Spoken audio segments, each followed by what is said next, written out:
In one of her letters, The Little Flower, that's Saint Therese of the Child Jesus, states, quote, "I love to read the lives of the saints very much. The account of their heroic deeds inflames my courage and spurs me on to imitate them." Close quote. So today we'll spend a few minutes telling the story of a little-known spiritual daughter of Saint Therese whose life was filled with heroic deeds. For the most part, it's a paraphrase taken from a Carmelite work entitled Love Can Do All. On August 15th, 1879, Elena Maria Thierry, the second youngest of 20 children. Now there is a Catholic family. We wouldn't have any of this Fortnight for Freedom stuff if we had more families like that. Elena Maria Thierry, the second youngest of 20 children, was born in Mexico to a devout family of European extraction. At the age of 18, she decided to enter into a teaching order. While she was traveling on the train to the convent, a young nun passed by her, then turned back, looked at her intently, and said, "You will remain there a short time. Then you'll be a Carmelite."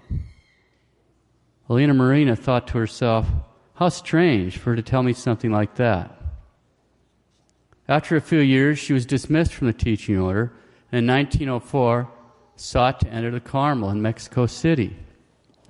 She saw a picture hanging on the wall, and to her very great surprise, it was the exact nun she had seen on the train. She was told it was a French Carmelite named Sister Therese of the Child Jesus of the Holy Face, who was already well known because of her autobiography and the miracles worked through intercession. The day Elena Maria had seen her on the train, September 30th, 1897, was the exact day that Sister Therese had died far, far away in France. Elena Maria was given the name of Mary Elias of the Blessed Sacrament. In December of 1908, she was sent, along with Mother Teresa Maria of the Immaculate Conception, Mother Bernard of the Holy Spirit, from Mexico City to the Carmel in Querétaro. This Carmel began to thrive, and in December of 1912, the sisters elected Sister Elias prioress. She was a mystic. The souls in purgatory frequently visited her. For example, Senor Don Gerardo de la Torre, now that was the father of one of the nuns, Mother Teresa Maria, visited Mother Elias and told her that he was now freed from purgatory because of the prayers of his daughter and for having founded that new convent in Querétaro for the greater glory of God and the good of souls. Other poor souls would visit her and ask her to share her terrible pains that she might offer them up in expiation to God. But it wasn't just the poor souls that would visit her. The demons also paid calls and persecuted her and tormented her horribly to the point where they'd leave her as one dead. On one occasion, she was very sick and in a wheelchair, and one of the nuns saw the wheelchair just racing along, and they said, "Mother, where do you want to go?" She said, "I'm not doing this." It's the devil. They're trying to throw her down a staircase or something, so they go over there and grab the wheelchair and keep her from launching off to wherever they were going to throw her. In May 1914, the revolutionary armies were closing in on Querétaro. In order to prevent atrocities to the religious, the Vicar General of the diocese ordered the nuns to dissolve the convent, to assume disguises, and seek refuge with families. Mother Teresa turned to Mother Elias and asked, "Now what should we do? No one has shoes or dresses. They're discalced." Mother Elias answered her reverently, "Never mind, God will provide." Provide when everything is so expensive and we have not a penny. What are we going to do? "Mother dear, don't worry. God will provide." And going up to the attic, Mother Elias brought down shoes, dresses, and wigs. For some time, on the advice of her confessor, Mother Elias had been acquiring shoes and dresses while they were still available and cheap and hiding them in the attic without saying a word to anyone. And she'd gone so far as to have the sisters secretly make wigs from the novices' hair, because they have their hair cut. And so they take the novice's hair and make wigs. I guess nowadays they'd call her a prepper. When they received the order to dissolve, the sisters recognized it as a punishment. They said, "This is a punishment for our lukewarmness. Let us now embrace the cross." And they offered it up for their beloved nation. They only got to Mass or confession occasionally. Each nun remained clothed in her habit, but wore a secular dress on top in spite of the discomfort and heat. And they're a whole lot closer to the equator than we are. The greater part of the community stayed in a house belonging to the mother of one of the nuns, while the rest found haven in other homes. In June 1914, the day before the revolutionary forces entered Querétaro, Mother Elias left Mother Teresa's prioress there and took a number of young professed nuns and postulants to Aguascalientes in the hopes of founding a convent there. Back in Querétaro, Mother Teresa had to separate the sisters and keep them moving from house to house ahead of the revolutionaries. Mother Elias asked permission of Rome to move the whole community to Aguascalientes and then on to Cuba if needs be.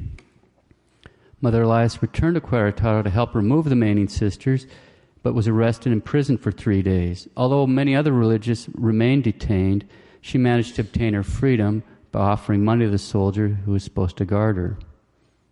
By the early fall of 1914, the whole community was reunited in Aguascalientes, and the Carmelites resumed their life of prayer and recollection. But the revolution continued to spread through Mexico.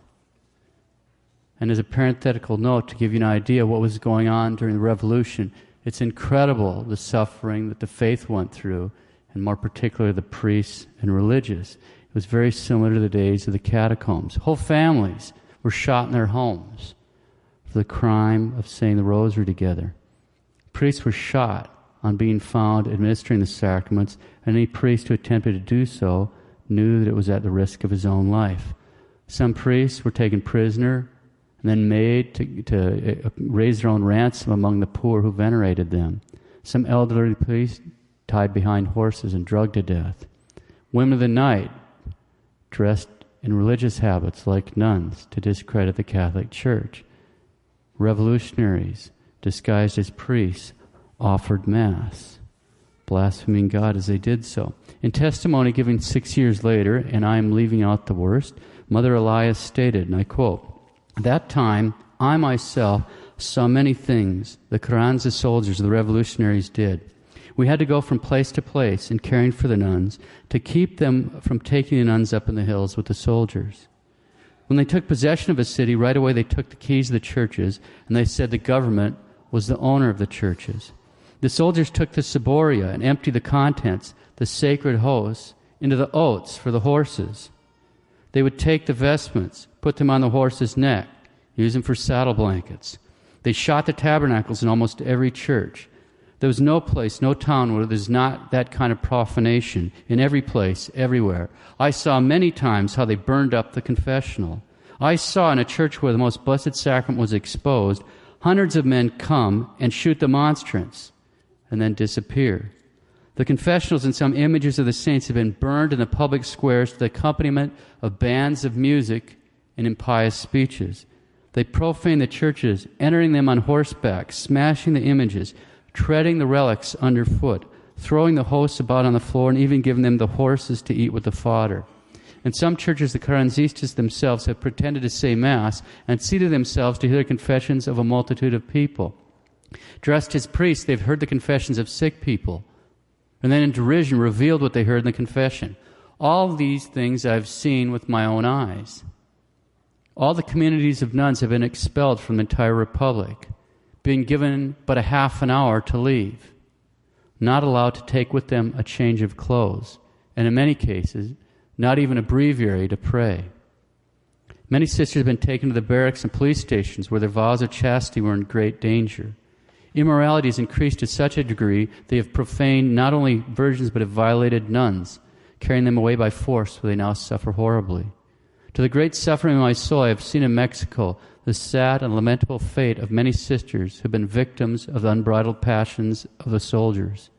In general, many young girls, after having been forced to live with the revolutionaries, have been thrown out, and many have been killed in the street as though they were animals." Close quotes, Mother Elias of the Blessed Sacrament. On one occasion, Mother Elias overcame her fear of being kicked by a horse to rescue hosts tossed into its feed. She did not hesitate either to pick up chalices in front of soldiers. Dead and crooked from being thrown against stones, these chalices were brought to her sisters, who spent whole nights weeping in front of these sacred vessels, seeking to make reparation for the outrages which our Lord, in His divine sacrament of love, had suffered for us sinners. Mother Teresa had full confidence in Mother Elias to obtain any necessity for the community and placed Mother Elias under obedience as long as she was out and about to save as many chalices and ciboria as she possibly could, even at the risk of her life. Think about the value that the saints place on the holy things. Day by day, things grew still worse. The persecution of religious was such that could be found no safe place to hide them. After hiding the young sisters in chests and cupboards, Mother would keep vigil until dawn, guarding the door of the enclosure. At one point, Mother Elias spent 22 nights sitting in the door, guarding the sisters and praying to God, "Do not let these men touch thy virgins."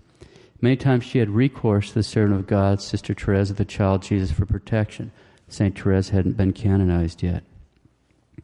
One day, several statues were to be burnt in the public square, so a group of pious women had agonized the night before as how to save them and decided to ask Mother Elias for help. She advised them to go to the governor for a repeal of the order. He's a man who had forsaken his Catholic faith and joined the revolution less from political beliefs than from a desire to support his family.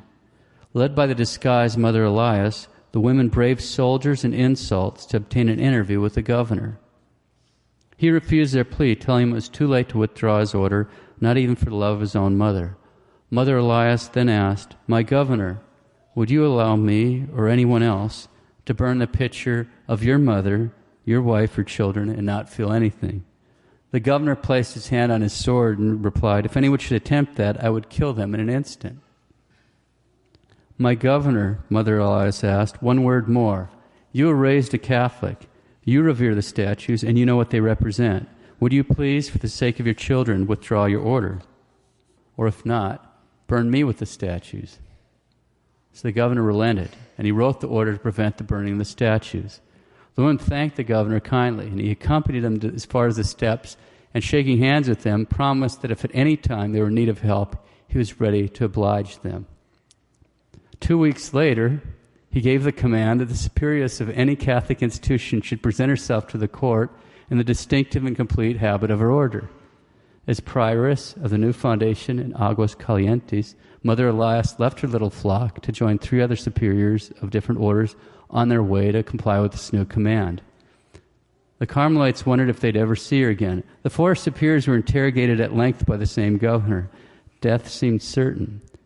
While the judge questioned the others, Mother Elias prayed to Little Flower.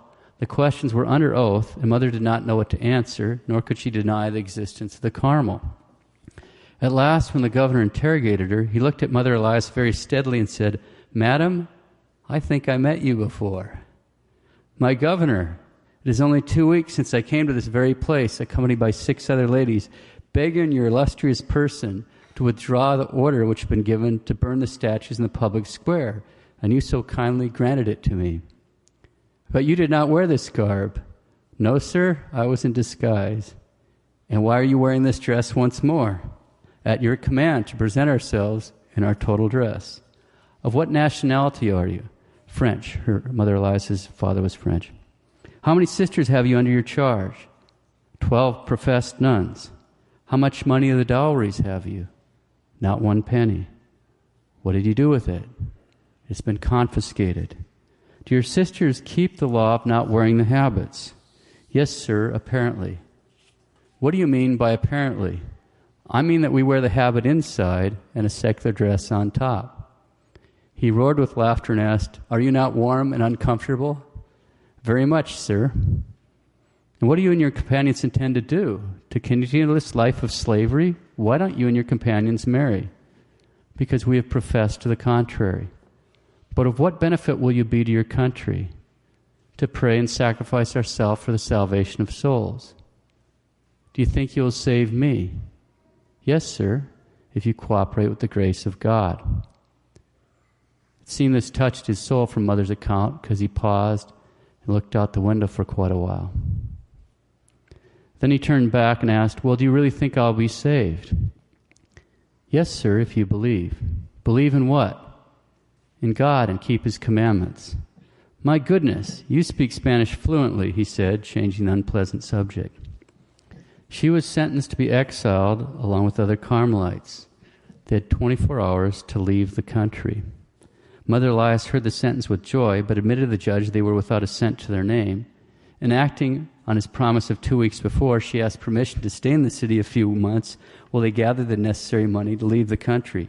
He consented, promising that no one would molest them, and adding that if they could not obtain the sum, he would give it. 4 hours had passed since Mother Elias had taken leave of her agonizing sisters. Her return was a cause for great thanksgiving. Mother succeeded in obtaining money from the families of some of the nuns to take part of the community as far as Cuba.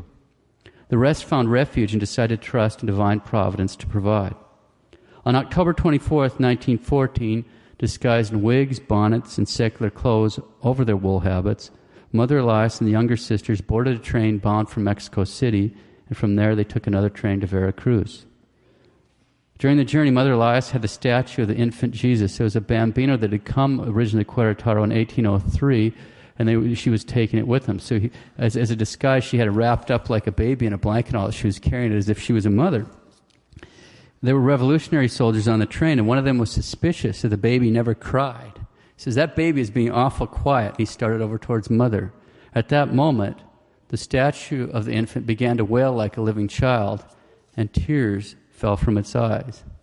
The soldiers left Mother alone. From Veracruz, they took a Spanish ship to Cuba. In Havana, the Carmelites graciously hosted them. Mother Elias met Monsignor Kelly, who's the president of the Catholic Extension Society here in the United States, who was writing a book on the persecution in Mexico. He offered the money to bring the rest of the community to Cuba if Mother Elias had the courage to undertake the return journey.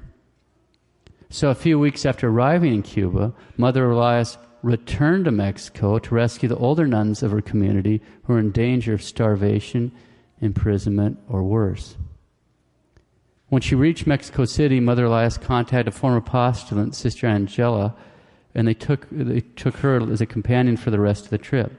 Not far out of Mexico City, the train was stopped, and the two of them, along with other passengers, were removed from the train and taken to a prison. The two nuns remained for more than a week in a crowded prison cell with 12 inches of water on the floor. Every night the whole group was summoned for questioning.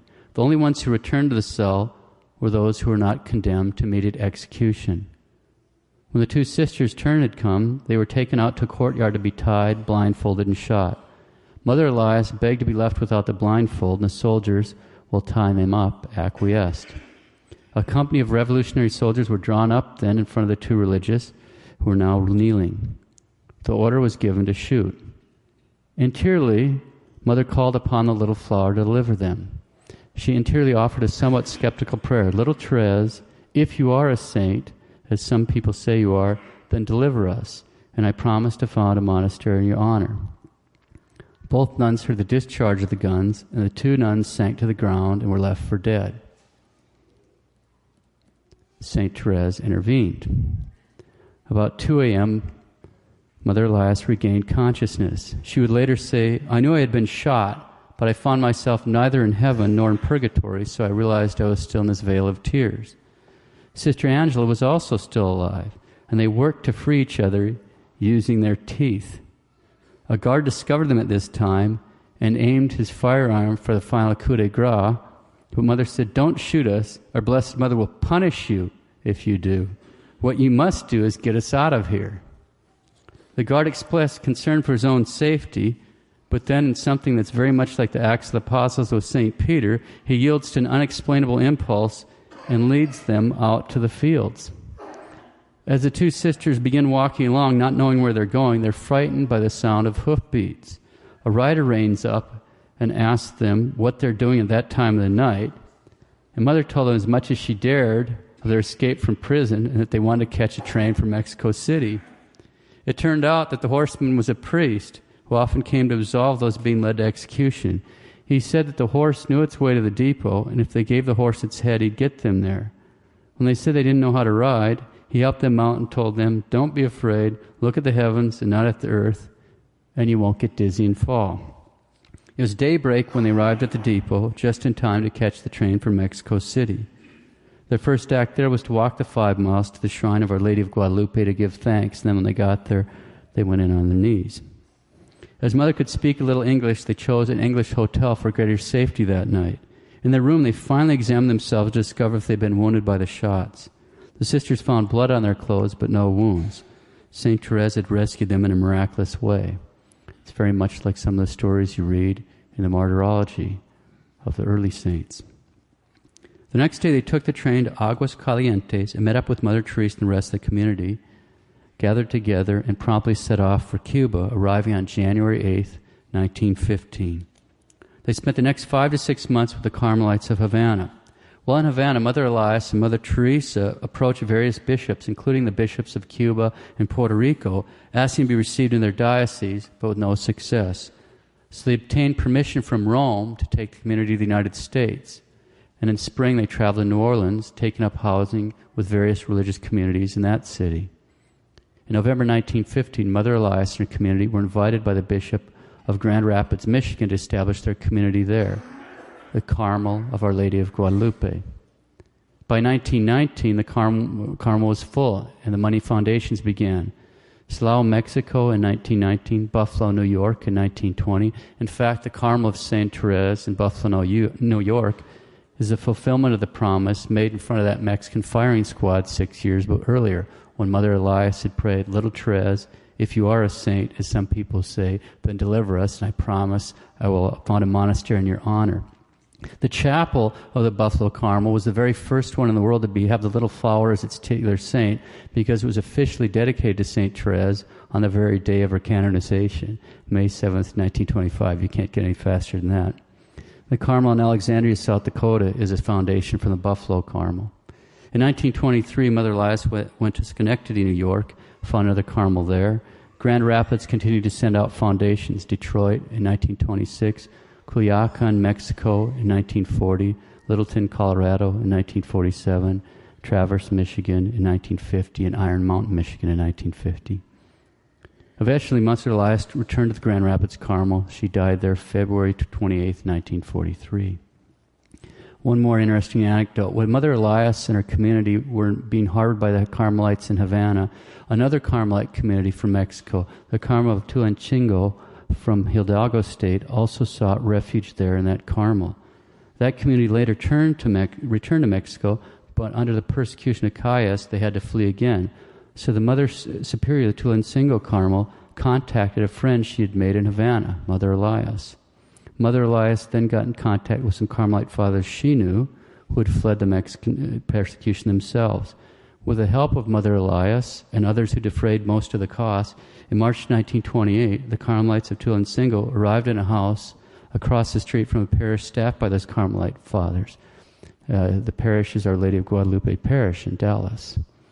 Over the next few years, they made several moves. Until 1952, they arrived in their current location on Flower Street. That's why there's a Carmel here. Let's close. The saints show us the gospel in practice. We started with a quote from St. Therese. I love to read the lives of the saints very much. The account of their heroic deeds inflames my courage and spurs me on to imitate them. We've just considered some of the heroic deeds of a truly amazing woman and spiritual daughter of St. Therese, Mother Elias of the Blessed Sacrament. Today, let's ask St. Therese and Mother Elias to obtain for us a fearless, burning love for our crucified Lord, a love that is rooted in unshakable hope and an immovable faith. Ask them today for a fearless, burning love for our crucified Lord, rooted in unshakable hope and a faith firm and as immovable as a rock.